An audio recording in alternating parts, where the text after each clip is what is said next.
기억이 안 나요, 근데 뭔가 이 계엄 전과 후가 아득한 느낌이고 되게 그 전에 무슨 일이 있었는지 잘 기억이 안 나더라고요. 제가 김한인이 나온 그 편 쇼츠를 어제 만들었거든요. 두 번째 편. 근데 하면서 이런 얘기가 있었어? 이런 재밌는 얘기가 있었어? 근데 그거를 똑같은 걸 계속 보잖아요, 저도. 그러니까 무슨 얘기 기억이 막 뒤섞여가지고. 네, 어쨌든 좋은 얘기를 들었다 이런 생각이 나면서. 네, 시작을 해보겠습니다. 온 세상에 페미를 묻히자. 네, 게스트에게 100% 묻어가는 방송. 안녕하세요, 페미묻다입니다. 반갑습니다. 네, 여러분 보시다시피 오늘은 모두 다 모여서 우리 소개 안 하나요? 네, 나아지지 않은 것 같은데요? 항상 내 소개를 빼먹는다. 저는 중요하지 않다. 그런 거. 네, 중요한 저는 페미묻다 진행을 맡고 있고요. 언론개혁 10년대 권수택입니다. 네, 저는 서당 FM 장수정입니다. 반갑습니다. 네, 오늘 이렇게 저희 지난 4개의 그런 주제를 다뤘었죠. 그렇죠. 나와주셨던 그 4개의 주제를 함께 해주셨던 게스트분들이 이렇게 나와 계십니다. 그래서 오늘 먼저 박수로 맞아 보겠습니다.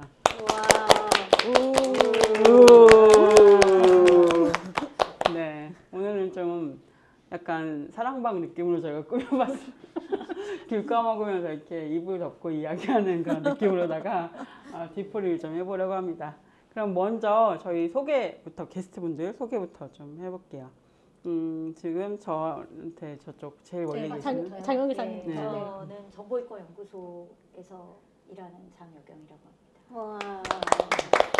네, 저는 이과 언니를 담당했지만 본업은 민주노총 서울본부에서 활동하고 있는 김한이라고 합니다. 네, 안녕하세요. 저는 지금은 그 페미니즘 출판사를 운영하고 있는 디지털 성범죄 분야 연구활동가 백가을입니다.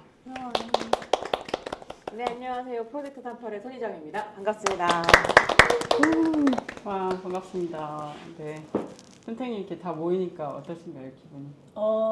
네. 각 편마다 좀 생각나는 게 있어요. 손희정 선생님이랑 권규 선생님 나왔을 때는 정말 방청객 모드로 끝났어요. 저희가 말을 거의 하지 않았어요. 말을 거의 안 하고 너무 재밌게 봤던 기억이 나고. 재밌게 보시는 와중에 저는 회객을 당했죠.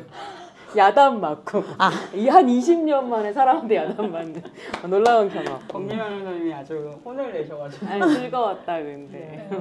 둘이서 굉장히 케미 좋았다. 케미스트리가 되게 좋았다라고 생각이 됐고. 제가 저 친구들이 네가 말 그렇게 안 하는 걸 처음 봤어.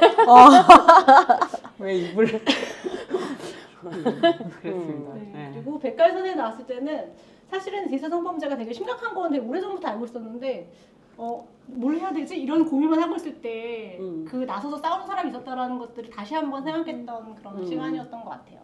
그리고 김하일 선생님이 나왔을 때는 사례들을 되게 재밌는 사례들을 많이 들어주셔서 과학기술이 어떻게 인간과 좀 밀접하게 있어야 되는가, 그런 기술이 왜 필요한가 이런 생각들을 더 많이 했던 편이었고, 그리고 장영현 선생님이 나왔을 때는, 이사님 나오셨을 때는 그 대전환 시대, 디지털 대전환 시대를 말씀해 주셨어요. 그래서 디지털 대전환 시대에 이제 과거의 이용자의 권리가 아니라 지금은 그런 디지털 세상 속에서 디지털 시민으로서 우리가 어떻게 살아가야 되는가, 그 안에서 여성이나 소수자들은 어떻게 위치 지어질 수 있는 것인가, 함께 생존할 수 있을 것인가, 이런 것들을 고민하는 운동이 필요하다는 말씀을 해주셔가지고 공감 가는 그런 회차였다고 생각이 듭니다. 네, 여러분 서로 보신 건 좀 어떠셨는지. 어쨌든 지금 시간상 마지막 그 에피소드는 올라가진 않았는데 디지털 시민성, 그리고 네이버 얘기도 저희가 좀 많이 했어요. 네이버 퐁퐁남 얘기도 하고, 네, 그리고 소다앱 얘기도 하고 뭐 그러면서 이런 퐁퐁남이 뭔지 모르셨던 생각이었어요. 기재에 이렇게 온라인에서 일어나는 일들의 용어들을 모든 사람이 다 알 수 없어요. 맞아요. 너무 많은 일이 일어나고 이제 우리가 퐁퐁남까지 알아야 돼 이런 생각이 들잖아. 가을님이 저한테 괜찮아요. 저도 아해가 몰랐거든요. 모르는 게 정상이죠. 그렇죠. 그러니까 할 수 있는 다른 일을 하시고 계실 때 그것들을 아는 사람들이 또 뭘 하느냐가 중요하지. 다 알 수 없다 우리가. 맞아요. 가능한 한 많은 사람들이 모르는 게 낫죠. 퐁퐁남 모르는 게 낫다. 서로 좀 보셨어요? 저희 쌤이 다른 회사들? 네, 저는 이제 어쨌든 올라오는 거 차근차근 다 따라보고 있었고 백가을 선생님 나오시는 거, 김한희 선생님 나오시는 거 아직 업로드 안 됐으니까 근데 되게 기다리고 있고 근데 그런 생각이 들었었던 것 같아요. 아, 되게 든든하다. 그러니까 혼자 집에 앉아서 책을 읽고 있으면 활동하시니까 또 다른 감각을 가시겠지만 저 그냥 책상 앞에 있으니까요. 되게 고립된 느낌을 받을 때들이 있거든요. 근데 아, 이런 것들을 보면서 아, 우리 연결되어 있고 여전히 같이 싸우고 있고 그 연결이 확장되고 있다. 이런 것들 좀 느껴서 좋을 뻔했는데 아, 경험이 터지면서 아, 연결감이고 뭐고 아, 다 엿먹어라 막 이런 생각이 잠깐 들었지만 다시 또 오늘 여기 오니까 예, 얼굴 직접 뵈서 너무 반갑습니다. 네, 반갑습니다. 다행히 어쨌든 탄핵이 돼서 거기까지 돼서 일단은 웃으면서 일단 방송을 일단 할 수 있다. 웃을 수 있다. 지금은 조금 웃을 수 있다. 네. 가을이. 저도 다른 분들 나오신 회차들도 열심히 봤고 좀 감동했던 게 쇼츠를 되게 멋있게 만드셨더라고요. 쇼츠까지 만드실 거라고는 생각을 못했었는데 그것들이 되게 MG한 느낌이. 우리 MZ예요. MZ 세대입니다. MZ야. 끝에 세대, 끝에. 저도요. 앞세대죠. 끝에 어디 세대. 어디 거의 한 MZ 20년, 20년 그러니까 핑클에서부터 에스파까지. 그런 거죠. 저는 근데 핑클 전이어가지고 거기 못 그게 MZ 들어간다. 아니에요? 그래서 제 개인 계정, 출판사 계정 등등에다가 트위터, 뭐 인스타 등등에 다 공유하고 친구들 톡방에 공유하고 좋아요와 선풀 좀 달아달라 이런 얘기들도 하고 열심히 홍보했습니다. 저도 근데 모든 질문에 이렇게 순서대로 돌아가면서 아니 할 그런 건 건 아니죠? 아닙니다. 그냥 막 들어가셔야 되는 거죠? 네, 막 들어오셔야 네. 돼요. 저는 사실 아까 말씀드렸지만 좀 약간 계엄 전 일이 좀 아득하게 느껴지고 그냥 그때 되게 좋았는데 뭐였더라? 뭐 이런 느낌이에요. 네, 근데 저도 보면서 와 이런 생각을 여러 사람들이 같이 하고 있고 또 이제 디지털 성범죄를 매개로 해서 페미니즘과 과학기술학과 그리고 정보인권과 여러 가지 이슈들이 같이 엮어서 좀 연결되고 같이 이야기를 나눌 수 있는 계기가 돼서 아 정말 볼 때마다 항상 즐거웠어요. 그리고 와 대단하다. 와 저분들 정말 대단하다. 막 이런 생각하면서 네, 그러면서 봤습니다. 아니 근데 나는 사실은 그 막 쇼츠라고 이런 얘기 하셨지만 장수정이랑 권수택 죽는 거 아닐까? 일을 이렇게 할 수 있을까? 이런 생각 좀 했어요. 정말 대단하다. 기획도 엄청 빠르게 들어갔잖아요. 그 딥페이크 이슈가 대중적으로 되면서 이거 대응이 필요하다라고 판단하시고 만들고 섭외하고 방송에서 업로드하기까지가 엄청 빠르게 진행돼서 야, 그 에너지는 어디서 나오는 건가요? 장수님이 원래 그런 일을 하시는 분이고 저희 직업이 그런 거. 지금 저 그날 밤에 권김 변호사한테 메시지 보내가지고 그날 그 사건 터진 날 이틀날인가 그 후인가 밤에 너무 열받아서 잠이 안 오는 거야. 그래서 일단 권김 변호사한테 문자를 보냈어요. 선생님 저는, 뭘 해보려고 합니다. 뭐 이렇게. 저는 원래 기획하는 거 되게 좋아해가지고 둘 다 약간 같이 얘기하면서 이 팀에는 정보인권이 들어가면 좋을 것 같고 여기는 장혁영이 오면 좋을 것 같아 이런 식으로 이렇게 좀 짰죠. 짜는 바로. 같이 바로 했어요. 손발이 착착 맞으시나 봐요. 잘 맞는. 두 분은 어떻게 만나신 거예요? 언제 친구예요? 왜 이거 하고 계시는 거예요? 갑자기요? 아, 오늘 약간 갑자기 뒤풀이 우리? 날이라니까. 갑자기. 저도 여쭤보고 싶었어요. 역 인터뷰를 해보고 언제 알았어요? 우리는 한 20년 전, 17년 전? 네, 저희가 제가 문화연대에 있을 때 만난 거죠. 문화연대에서 활동할 때. 제가 막 이렇게 활동 시작할 때 저는 이제 미디어 운동으로 시작을 했으니까 그때는 이제 영상 제작을 할 때였고 그때 이제 문화연대 미디어 문화센터 같은 경우에는 그러니까 정책 그렇죠. 그러니까 문화연대는 정책 일도 많이 했지만 그때 이제 영상 제작하시는 분들과의 연도 있었어요. 그래서 어떻게 미디어 운동이 그러니까 뭐 그 직접 제작하시는 분들과 함께 할 수 있을 것인가에 대한 고민이 있어가지고 문화연대 그 방 하나를 그 직접 제작하시는 분들한테 마련해주기도 했었거든요. 네, 거기 그때 김수목님도 거기 그때 제가 만났어요. 그런 거예요? 네, 그렇습니다. 알겠습니다.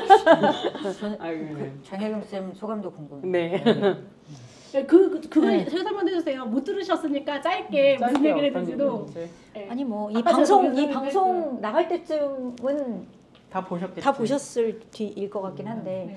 근데 이제 그 저는 디지털 성폭력이라는 요 주제 하나로 이렇게 다양하신 분들의 의견을 각 관점으로 이렇게 보게 돼서 되게 풍부하게 얘기를 이렇게 만들어가는 느낌을 받았고 기획이 되게 좋았던 것 같아요. 그리고 저도 되게 많이 배웠거든요. 그냥 예를 들면 언론에 단신으로 난 거 이상으로 이렇게 많이 배웠고 그래서 이제 처음에는 사실은 디지털 성폭력 문제는 이제 피해자로서 여성으로부터 시작을 하는데 마지막에 이제 뭐 이과 언니들 얘기하고 또 이렇게 활동가분 말씀 듣고 이러면서 이렇게 이제 저는 요즘에 디지털 전환에 대한 고민이 좀 많거든요. 그리고 뭐 농담식으로 뭐 저도 문과입니다 이런 얘기 했지만 이게 이제 디지털 시대에는 그러니까 점점 그 젠더 격차가 커질 거라는 전망이 조금 있거든요. 그러니까 인터넷 시대에는 그냥 여성도 그냥 인터넷 이용자 중에 한 명으로 그 기술에 대한 지식이나 접근이나 이런 면에서 격차가 그렇게 크지 않았어요. 근데 이제 인공지능 시대에는 격차가 조금 더 커질 맞아요. 거다라는 얘기가 있고 왜냐하면 주도하는 그 직업군에 아무래도 이제 남성 프로그래머들이 많을 뿐더러 저는 프롬프트도 조금 어렵더라고요. 쉽게들 쓰시는데 저는 내가 어떻게 대화해야 되는지. 클로드를 쓰는데도 좀 어렵더라고요. 그래서 이게 이제 좀 여성들이 이런 격차를 느끼는 어떤 시대의 앞에서 우리가 이제 약간 피해 문제로부터 시작을 해서 이제 이 시대의 주도성을 어떻게 또 젠더 친화적으로 가져올 건지 이런 것에 대한 또 고민까지 나갈 수 있게 된 약간 그런 계기였던 것 같아요. 예. 저도 계기가 돼가지고 조금 더 고민을 해봤던 것 같아요. 예. 사실 저 처음에 시작할 때는 이게 너무 피해가 너무 크고 막대하다고 느끼니까 약간 이걸 어디서부터 얘기해야 되지? 일단 어떤 피해가 있는지 이걸로 시작을 저희도 기획을 했는데 이렇게 말씀을 듣다 보니까 이거 뭐 아예 길이 없는 거 아니네 약간 이런 생각도 들고 뭔가 더 얘기할 수 있겠다 이런 좀 흐름을 저도 이렇게 느꼈던 것 같아요. 그래서 되게 좋은 기획이었다. 누가 얘기했는지 자화자찬. 필요하죠. 필요하죠. 자화자찬 중요하다. 근데 정말 재밌었어요. 네, 다. 그리고 저는 이런 기획이 된다는 것 자체가 너무 좋은 게 저는 그 한국에서 디지털 성범죄 문제가 막 공론화가 되던 2015년 정도부터 이 활동을 시작했던 사람이니까 그때는 이런 범죄가 있다. 그리고 이런 사람들이 이 정도로 심각한 일들을 하고 있다라는 걸 사람들한테 얘기를 해도 믿질 않았어요. 일단 그건 도시 전설이다. 어디에서 막 이상한 걸 보고 와서 상상을 하니 약간 픽션이다. 이런 얘기를 들었었기 때문에 지금은 그래도 이런 문제가 가시화가 되면은 사람들이 이게 진짜라는 건 우선 믿잖아요. 그리고 뭐 법적으로든 아니면 사회적으로든 이렇게 시민 사회계에서든지 간에 액션을 바로 취할 수 있고 사람들이 이렇게 모일 수 있고 하게 된 것 자체가 좀 감회가 새로웠고 진짜 감사했어요. 근데 그거를 사람들이 네. 이렇게 많이 알게 된 현실이 참 그렇죠. 아니 윤석열이 계엄 선포하기 전까지는 이런 일이 있을 거라고 그렇죠. 다들 진짜 말도 안 돼 이랬는데 지금은 그냥 현실이 됐잖아요. 이거랑 좀 비슷한 느낌이 들어가지고. 근데 사실 이런 그 백갈 선생님이 얘기하신 그런 사례들은 그 몇 년 전에 그런 사례들이 처음 공개됐을 때 저도 믿을 수가 없었던. 저도 못 믿었어요. 혹은 뭐 예컨대 이제 지인 능욕짤 이런 식으로 이 아이가 돌 때는 딥페이크 범죄가 심각한 걸로 받아들이지 않는 거죠.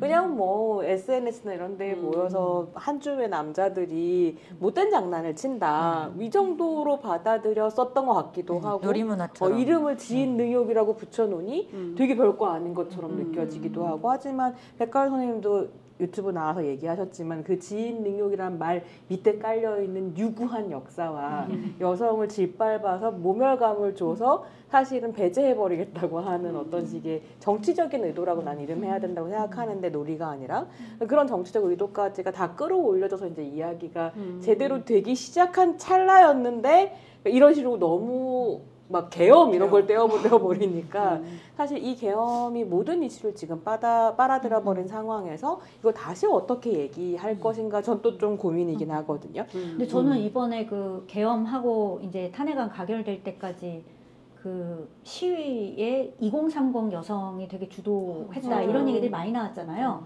그러니까 이제 저의 요즘의 고민은 제가 계엄에서 생각이 난 건 우리 사회 민주주의가 사실 우리는 87년 이후에 뭐 일정하게 이렇게 역진되지 않는 진전을 이룬 줄 알았는데 사실은 되게 취약한 부분이 있었던 거예요. 그것도 일종의 백래시였거든요. 그 아주 군사 독재의 그 미망을 잊지 못하는 그런 백래시였는데 거기서 이제 민주주의가 얼마나 취약했는지도 알게 됐고 인권이랑 관계에서도 굉장히 이제 허약한 부분들이 있었고 그러면 이제 지금 우리 사회는 새로운 민주주의나 인권을 좀 고민해야 될 텐데 그 새로운 민주주의나 인권을 고민할 때 그 2030 여성으로 대표되는 그 어떤 미래 세대, 그러니까 여성 미래 세대의 주장이나 입장이나 이런 게 반드시 들어와야 된다. 저는 예전에 그 G사 성폭력 범죄가 처음 발생했을 때 사람들이 이 문제를 사소하게 봤던 거는 그 목소리들을 폄하했기 때문이라고 생각을 하거든요. 더 이상 폄하할 수 없고 이게 굉장히 중요한 중심적인 사회 문제의 하나인 거고 제가 뭐 미국에서 디지털 문제 제가 지난 시간에도 얘기했지만 디지털 문제 얘기를 할 때 빼놓을 수 없는 게 인종 문제거든요.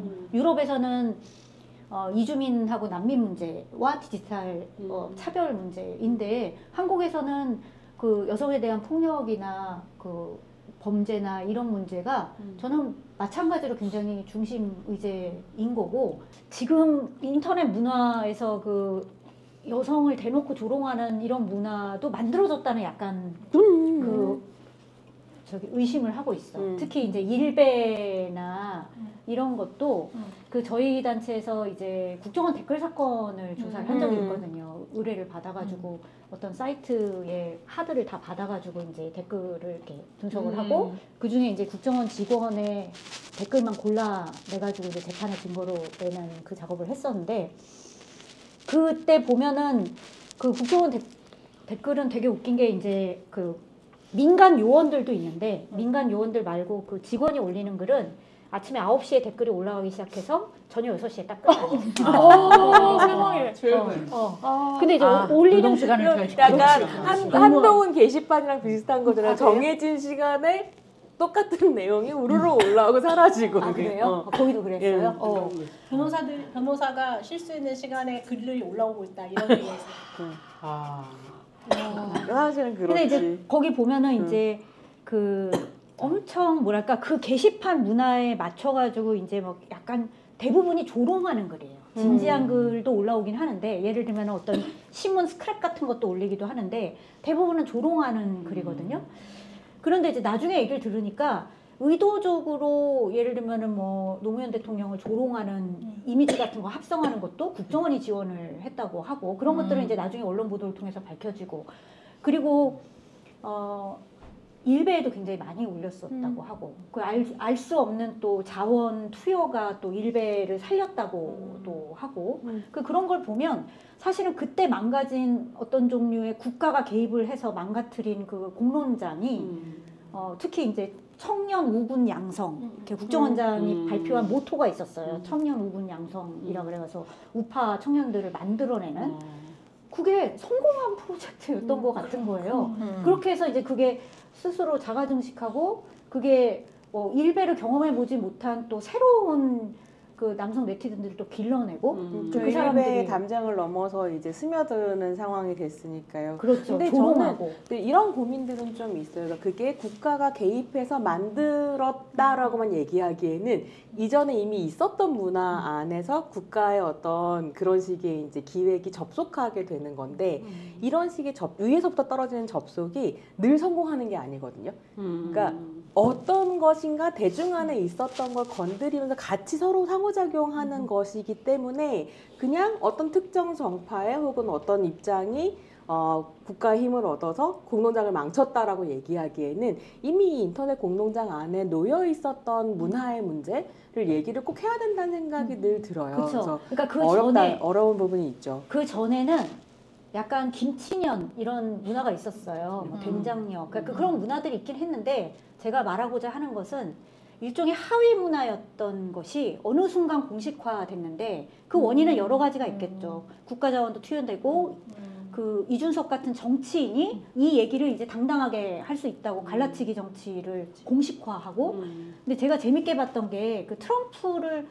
지금 두 번째 당선이고 첫 번째 이제 트럼프가 당선됐을 때 어떤 분석글을 제가 봤는데 거기 보면은 미국에서 어떻게 백인 우월주의자들이 이렇게 득세를 하게 됐나라는 것을 이제 분석을 하면서 예전에도 있었던 문화였지만 예전에 하위 문화였고 그리고 좀 부끄러운 문화였는데 이것을 트럼프가 갖고 와서 공식화하고 키웠다는 거예요. 그게 이제 미국의 오늘날의 정치 지형을 만들었다 그런 것처럼 저도 원래 있었다고 생각해요. 저도 그 아주 예전부터 있었던 심지어 그 진보류 하는 낙곰수류에서도 이미 진보라고 말하면 안 돼. 진보를 말하면서 사실 여성 혐오 정치 같은 걸 만들어냈던 사람들이 있는데 약간 그때만 해도 굉장히 불쾌한 하위 문화 정도였는데 어느 순간 이게 아주 주류 문화인 것처럼 대놓고 여성을 조롱해도 되고 이렇게 발전시킨 이제 배경 중에 하나로 배경 중에 하나로 얘기할 수 이제 있죠. 국가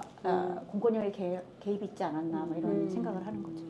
근데 저는 사실 그래서 아까 우리 이제 광장에 나온 응원봉에 대해서 이야기를 이제 하셨는데 그런 생각이 드는 거예요. 지금 어쨌거나 이거에 주목하고 싶어하는 특히 이제 5, 60대 남성들 같은 경우에 막 K 얘기하잖아요. K 팬덤, 한류, 뭐 K 데모크라시. 근데 실제로 이게 팬덤을 이야기하기 전에 되게 중요한 건 어쨌거나 지난 10년 동안 얼마나 이 여성들이 국가에서 방치되었고 버림받았다는 느낌을 받았으면 두들겨 맞았는가에 대한 이야기가 돼야 된다고 생각하거든요. 근데 사실 막 다 응원봉만 예쁘다고 찍어서 올리고 매번 촛불 소년 새로 발견하고 페미존 새로 발견하고 이제 응원봉도 새로 발견하면서 막 20, 30대 여성이라고 찍혀 올리는데 왜 이 여성들이 실제로 광장에 나왔는가를 이해하고 있는가라고 하면 아직 아무도 이해 못했다는 생각, 아무들은 거짓말이고 많이들 이해를 못하고 있는 거 아닌가 이런 생각 좀 들더라고요.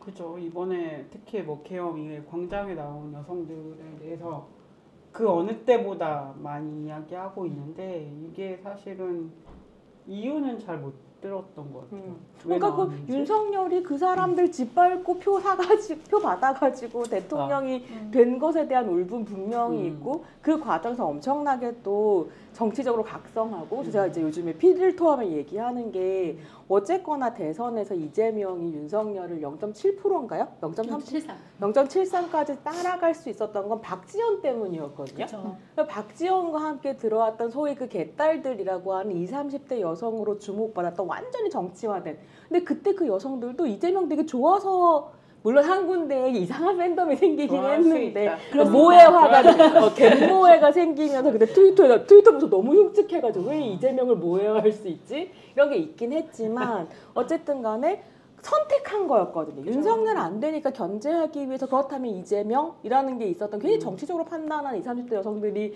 있었는데 이거 선거 끝나자마자 민주당이 와서 어떻게 하냐면 완전히 싹 제거해버리거든요. 박지원 밟죠. 총선 때 페미니스트로 활동했었던 국회의원들 전부 다 공천학살했죠. 그래서 이번에 딥페이크 터졌는데 실제로 국회 안에서 이 딥페이크 성범죄물의 전문가로서 목소리를 낼 수 있었던 국회의원이 몇 명이나 있었는가 하면 정말 끔찍한 상황이었던 거잖아요. 그러니까 이제 원외에서 장혜영이나 박지원 같은 사람들이 계속 이제 정치인으로서 활동하면서 이야기를 하게 되는. 그러니까 민주당 아무 반성 없는 상태로 지금 이 마장 친위 구테타 정국을 열었는데 다 이제 이 응원봉 다 자기 편이야. 아니야, 네 편 아니야. 당신들이 짓밟았던 그 사람들이야. 라는 그 와중에 그 짓밟는 걸 주도했었던 김남국은 코인 하다가 떨려 나갔죠. 나는 코인 남성성이란 말을 만들려고 그러는데 진짜로 문제가 심각하다. 맞아요. 그 2030 이번에 나왔던 2030 세대 여성들이 그 전에 제가 이제 어디 있었나 생각해봤는데 해화역에 있었거든요. 그리고 그 전에 강남역에 있었고 계속 그 광장에 있었던 여성들이 맞아요. 이번에도 그냥 나온 것뿐인 건데 저는 이제 미디어 언론 쪽에 이제 운동을 하다 보니까 언론에서도 계속 말씀하신 것처럼 이번에도 여성 발견, 이번에도 여성 발견 계속 이러고 있는 매번 거예요. 깜짝 놀라. 여성들이 이렇게 많이 나와요. 매번 기자들이 전화 와요. 어디서 있던 사람들, 거기 있던 사람들이에요. 그래서 이번에 제가 칼럼 쓴 것도 니들이 거기 없었던 거야 라는 칼럼을 쓴 거거든요. 미디어 언론이 그 장소에 없었기 때문에 니네가 계속 새롭게 발견한다고 하는데 사실은 늘 여성들, 소수자들은 늘 거기에 있었다. 근데 이런. 까먹는 거죠. 그냥 계속 잊어버리고. 근데 사실 그러다 보니까 이제 저 같은 사람은 조심스러워지는 건 있는 것 같아요. 저는 백과선도 어떻게 생각하는지 들어보고 싶기도 한데, 그러니까 응원봉으로 또 막 딱 묶어가지고 아름다운 20, 30대 정치화된 혹은 각성한 젊은 여성들이라고 얘기하지만 이 되게 복잡한 다양성을 가진 사람들이 모여 있는 장에서 때때로 이제 성소수자를 배제하는 목소리나 이런 것들도 나왔던 경험들이 있어서. 촛불광장이 아름답다고 얘기했지만 여성 혐오자가 있었던 것처럼 또 어떤 응원봉 광장에는 매우 아름답지만 기꺼이 누군가를 배제하려고 하는 목소리가 나올 수도 있지 않을까라는 두려움이 늘 계속 저는 있는 것 같아요. 되게 조심스러워지거든요. 그럼 그런 얘기를 좀 해보자. 나 얘기 나온 김에 개엄 이후에 우리가 이 광장에 모인 사람들 어떻게 우리가 각자 어떻게 해석하시고 계시고 그리고 좀 앞으로 어쨌든 다른 정치가 펼쳐질 거잖아요. 그 광장에 거기서 갈라질 수도 있을 것 같아요. 광장에 모였던 사람들이 다 같지 않고 항상 저희 뭐 실망했다 또 뭐 이재명이냐 이렇게 얘기하신 분이 있는데 그거는 바뀌지 않는다고 생각을 하거든요. 이재명인 건 뭐 물론 다른 사람이 갑자기 나와서 또 대통령이 될 수도 있겠지만 이재명인 건 어차피 바뀌지 않는데. 아 진짜? 저는 그렇게 모르는 그거 일인데. 모르는 일 아니에요? 정치의 역동성을. 그건 다르게 생각하면 저는 약간 비관적. 비관이야 낙관이야? 어차피 이재명이 비관이야 낙관이야? 중립적이 너무 저는 정치적 중립을 서대문 FM 대표이기 때문에 네 어쨌든 그거는 뭐 다 다르지만 어쨌든 그런 결과뿐만 아니라 그 과정에서 또 다른 실천들이 또 될 거잖아요. 그런 좀 앞으로의 그런 것들은 좀 어떻게 해야 된다고 생각하시는지 백과를 제일 못해서 그럴까요? 선생님들 다 이번에 집회를 나가셨을까요? 저는 뭐, 네, 편집하느라 못 뜨문뜨문 나가보긴 나갔죠. 했는데 네, 저도 주말마다 나갔었는데 동생이랑도 같이 나가고 학교 선배들이랑도 같이 나가고 그래서 되게 많은 사람들하고 시간을 같이 보냈어요, 광장에서. 근데 저희가 참여한 사람들을 보면서 했던 생각이 뭐냐면은 여기 무슨 여대 집회 같다. 2030 여자들이 너무 많고 저는 집회 시작하기 한 3-4시간쯤 전에 먼저 가서 뭐 근처에서 사람들이 성결제 해놓으신 거 먹기도 하고 근처도 돌아가 보고 이랬었는데 제가 앉았던 카페에 정말 놀라울 정도로 카페에 사람들이 가득 차 있는데 남자가 한두 명 보였어요. 근데 그 남자들이 여자친구랑 같이 왔더라고요. 혼자 온 젊은 남자가 거의 없는 거예요. 그리고 또 하나, 이거는 자기 옆자리에 제가 있다는 거를 모르고서 그런 대화를 했겠지만 제가 민주동문회 깃발 옆에 있었던 적이 있는데 옆에 중년 남성이랑 제 또래 젊은 남자가 같이 앉아 있었어요. 근데 이런 상황을 처음 보기도 했고 제 옆자리니까 목소리가 들리는데 그 젊은 남자분은 이 자리에 오고 싶지 않았대요. 그런데 그 선배가 시켜서 온 거예요. 근데 그 선배가 그 자기 후배한테 야 너 이런 데도 안 오고 그러면서 어떻게 총학생 회장을 하려고 그러냐는 거예요. 그치. 정말 대박이죠. 초학생은 요즘에는 정치화된 총학은 또 안 뽑아주니까. 그것도 그렇고요. 그 민주동문회니까 그 정치화된 총학의 계보를 잇고 싶어 하시는 남성분들이 계셨을 텐데 그걸 또 하필 내 옆에서 얘기를 하네. 내가 어디서 떠들고 다닐지 모르고. 네, 그렇죠. 그래서 너무 듣는데 어처구니가 없는 거예요. 이 남성분은 뒤에서 여자친구가 기다리고 있으니까 빨리 그냥 가고 싶대요. 이 자리에 머물고 싶지 않대요. 아 진짜. 네. 그래서 다 그렇진 않겠죠? 그러기를 제발 바라지만 남성력 멘트. 그래서 지금 이 광장을 가득 채우고 있는 거는 여자들. 그 여기에서 이 인구 집단을 대표할 수 있는 사람들은 2030 여자들이 맞아요. 그 수적으로도 90%가 넘는 걸로 저는 느꼈고 그 자리에 계시는 남성분들은 여자친구랑 같이 왔거나 아니면 소위 말하는 원래부터 열심히 다니시는 강경파분들 그리고 가족 단위로 오신 분들 이런 분들이 많으셨는데 그 와중에도 권력을 인계하려고 하는 움직임은 남자들 사이에서 일어나고 있다라는 거를 바로 옆에서 봐버린 거죠. 이게 우선 1차 열이 받았고요. 열받아. 네. 두 번째로 그 응원부 문화에 대해서도 좀 재밌었던 게 저는 동문회에서 같이 움직였으니까 80년대, 90년대 학번 여자 선배들하고 되게 많이 봤어요. 근데 그 선배들은 응원부 문화를 전혀 모르는 분들이세요. 그러니까 아이돌 노래도 잘 모르셔서 90년대 학번 정도면 들고 다니는데 나는 아이크 들고 나갔는데 아이크. 빌려가지고 그래요. 다른 케이스가 있어. 그래서 중년 여성분들도 엄청 많으셨어요. 그 자리에. 물론 그 수적으로는 좀 적으셨을지 몰라도 그 자리에 계셨고 젊은 여성들하고도 같이 많이 움직이셨고 근데 그분들은 케이팝 문화를 잘 모르시니까 나오는 노래들도 모르는 노래가 많고 그리고 응원봉도 없고 약간 뻘쭘하게 하던 대로 피켓 이렇게 들고서 하고 있는데 그러면서도 되게 즐거워하시는 모습도 많이 봤고 응원봉이 갖고 싶으신 거죠. 선배님들. 이번에 많았어요. 저분 문화식을 이거. 네. 그래서 아니고. 그 선배분들은 아이돌 문화를 전혀 모르시는 분들이고 아이돌 응원봉이라는 걸 태어나서 처음 보는 분들이 많으셨는데 여기 가지고는 오고 싶으시니까 응원봉을 주문하시는 거예요. 아이돌 응원봉은 아니었고 그냥 집회 그리고 너무 안 예뻐. 아, 네 맞아요. 솔직히 우리 안 예뻤어요. 윤석열 굿즈라고 부르는데 윤석열 탄핵 이렇게 적혀 있는 8,000원짜리는 참 안 예쁘더라고. 아 맞아요. 딱 근데 그거 아이크를 딱 쥐는 순간 뭔가. 이거다. 5만 원짜리여야 한다. 나오는 거예요? 저도 선배가 그 다른 선배가 아이 키우는 선배가 그 애기 요술봉 있잖아요. 그걸 들고 왔어요. 그래서 너무 귀엽던데. 그쵸. 그거 2개 들고 오셔가지고 저도 그거 들고 같이 하고 이랬었는데 이거에서 제가 또 느낀 바는 이 응원봉 문화, 응원봉 시위라고 하는 것이 완전히 케이팝 문화의 직통으로 있는 건 아니다. 그냥 그게 멋있고 즐기고 싶고 그 문화의 일부가 되고 싶으니까 아이돌 문화에 대해 전혀 모르는 사람들도 맞아. 봉을 가지고 오거나 마련을 하는 바가 있었어요. 이것도 확실히 짚어야 된다고 생각해요. 그리고 제가 또 오타쿠 문화라든지 케이팝 문화라든지 하는 것에 대해서도 되게 관심이 많고 그것과 관련된 출판 활동을 잠 얼마나 주무세요? 잠을 안 자나? 하고 계실까? 저 출판사를 운영하다 보면은 거의 비슷하게 자지 않을까? 몇 시간 안 자고. 저도 안 자요. 그쵸. 근데 보면은 그분들이 제가 오타쿠 문화와 그 케이팝 문화에서 지금까지 봐온 바와 굉장히 다른 양상을 보였던 것 같아요. 그 일반적으로라고 제가 얘기하면은 분명히 반감을 가지는 분들은 계시겠으나 저는 연구자로서 연구한 부분에 대해서 말씀을 드리자면 보통 그 만화나 뭐 애니메이션이나 소설이나 케이팝을 좋아하는 사람들은 자기의 장르라고 부르는 자기들이 좋아하는 거에 정치색이 묻는 걸 바라지 않아요. 네. 어떤 후보를 지지하거나 지지하지 않는 것도 마찬가지고 뭐 심지어 페미니즘 얘기를 하는 것도 별로 안 좋아하는 분들도 많고 이런데 그 광장이 되게 특별했던 이유는 그런 사람들이 다 같이 유나이티드를 할 수 있었다는 거.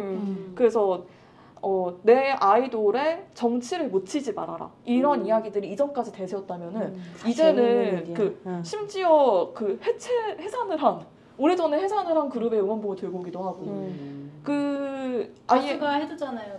맞아요. 그런 경우도 있었고 그리고 내가 좋아하지 않는 아이돌 응원봉을 빌려서라도 가지고 오는 사람들도 있었고 아이유가 해줬어 선결제. 맞아요. 그리고 다른 소녀시대 분들도, 멤버도 해주셨다고 들었고 소녀시대도 응원하고. 네, 멋있어요. 난 유엔은 아니지만. 뉴진스 맞아 뉴진스도 지지하고. 와 그렇구나. 근데 그거 생각해 보면 다 여성들이고 버텨서 어떤 식의 순환을 버텨서 거기에 있는 아티스트들이라는 거 너무 중요한 거죠. 그리고 아이유 같은 경우는 어쨌거나 그 여성 가수 뮤지션의 계보 안에 자기를 넣는 사람이기도 해서. 맞아. 그 얘기 들어보셨어요? 땡땡아 살기 좋은 나라로 만들어줄게. 이거 뭐예요? 네. 이미 너무 이거 모르세요? 아이돌한테. 네, 자기가 아이돌한테. 네. 나 아이한테 그러는 자기 아이돌. 그게 정말 리트윗이 많이 되고 공유가 많이 내 되는 최애하게 하는 말입니다. 그거 막 자신 네, 그거 실시간 트렌드도 갔었어요. 계속해서 이번 나도 그렇게 말해줄 사람을 만들고 싶다. 요즘에 덕질 휴직이어가지고 약간 심심하거든요. 이게 저는 이번 대선이란다. 이번 집회를 이번 대선도 있을 집회를 것입니다. 그럼요. 앞서 나갔어. 이제 대선. 이번 집회를 되게 대표할 수 있는 문장 중에 하나라고 생각했는데 그 자기가 좋아하는 아이돌 이름을 말하면서 땡땡아 살기 좋은 나라로 만들어줄게라고 하면서 누가 그 자기가 탄핵 집회에 있는 사진을 올린 거예요. 그리고 거기에 대해서 다른 사람들이 이거 보고 난 뒤로 다른 사랑은 다 가짜 같다.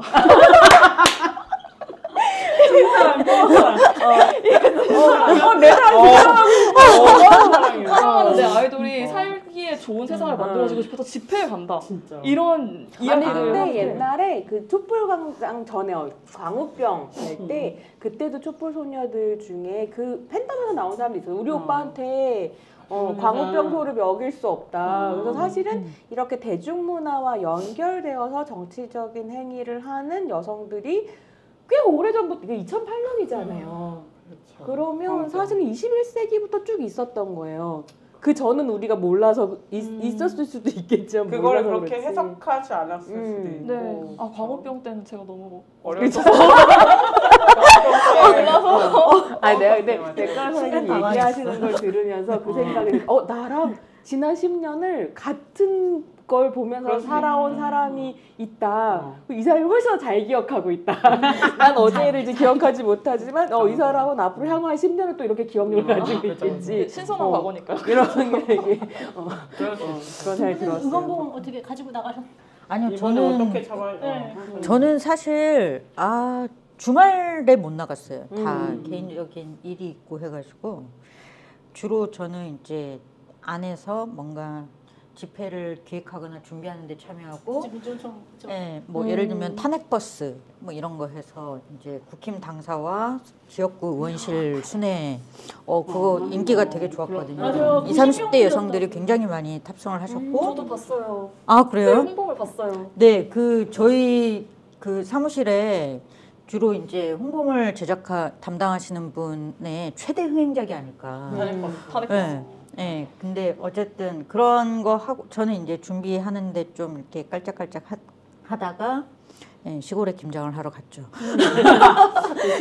김장 중요해요. 네, 제가 근데 이번에 느낀 거. 좀 약간 안 좋은 기억인데 이제 기억이 확 바뀐 건 뭐냐면 주말마다 일이 있어서 못 나가고 주중에 여의도를 몇 번 갔는데 그 중에 한 번은 제가 일하다가 늦었어요 좀.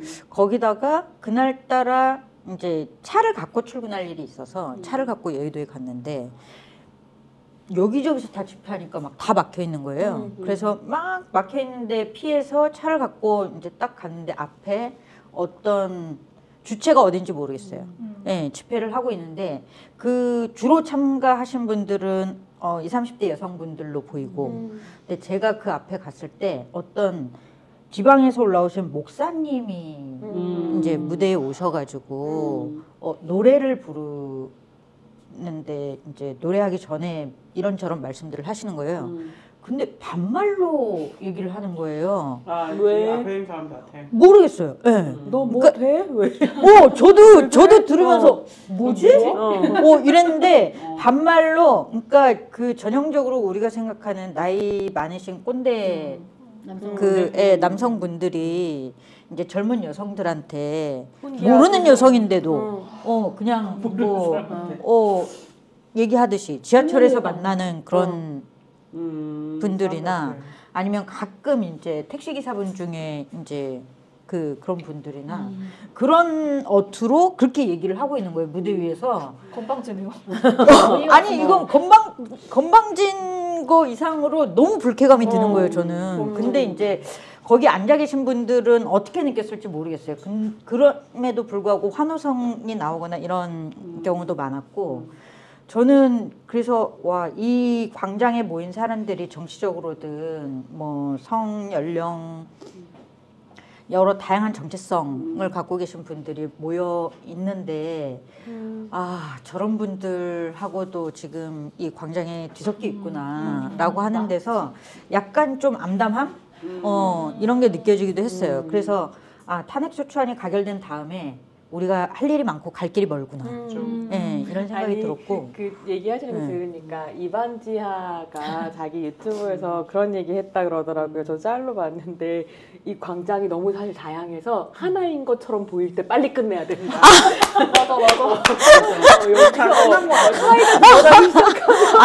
더 길어지지 않고 가결돼서. 여기서 끝나는 게 빨리. 어떠셨어요? 그러면은 그렇게 약간 정말 다르다 이런 생각 속에서 또 그런 기억들이 근데 우연인지 어쩐지 제가 보거나 듣거나 한 얘기들이 대부분 다 여성과 관련된 혹은 성소수자와 관련된 이런 경우에 좀 많았어요. 예를 들면 이제 촛불행동의 모 대표의 발언이 처음에 순서지에 들어갔다가 문제 제기를 하니까 급히 빠졌던 거. 이것도 저도 이제 그거 순서지 보고 깜짝 놀랐었거든요. 안희정 사건 2차 가해자 김민우. 박원순.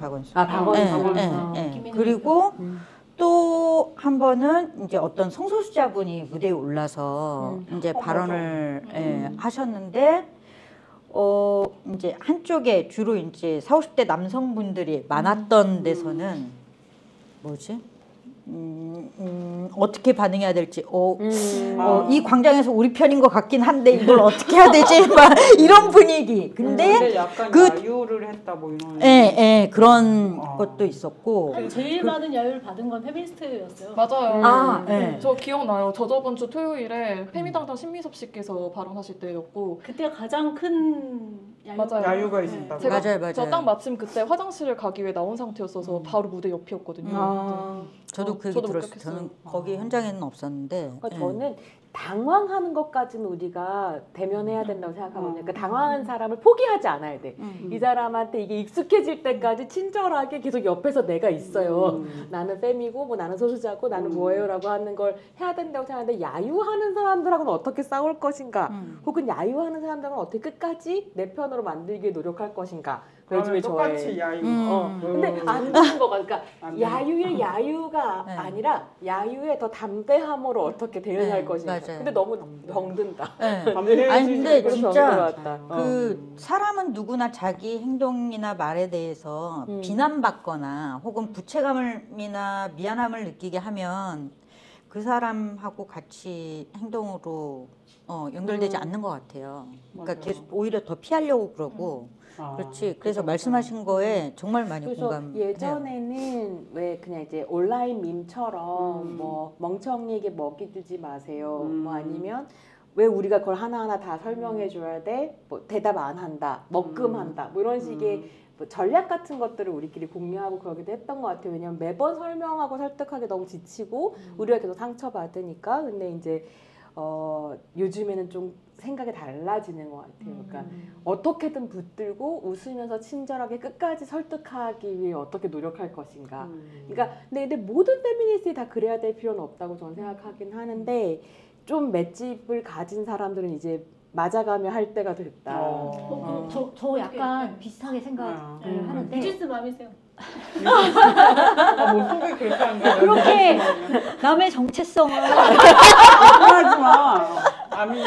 그 옆에서 그 약간 긴장이 있어요. 아미와 뉴진스 사이에 약간 어느 술자리에서 약간 민감한 건 아니 제가 근데 마세요. 응원봉은 없었어요. 응원봉은 없었는데 이참에 마련을 해야겠다. 그래서 주문을 했는데 아직도 안 왔어요. 응원 되게 비싸던데. 이게 하이브에 나온 이후로 빨리 공급이 안 되는 건가요? 그러니까요. 야 진짜 나쁜 거야.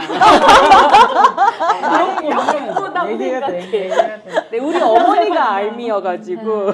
아니 근데 아까 비관주의자라 그러셨잖아요. 저는 낙관주의자인지 모르겠는데 약간 느낌이 다르다고 느끼거든요. 그러니까 저는 그러니까 주류가 돼본 적이 거의 없기 때문에 약간 2030 여성의 어떤 주류로서 주목을 받는 게 굉장히 낯선 경험이기도 하고 저는 그렇게 얘기하고 싶어요. 확실히 주류다.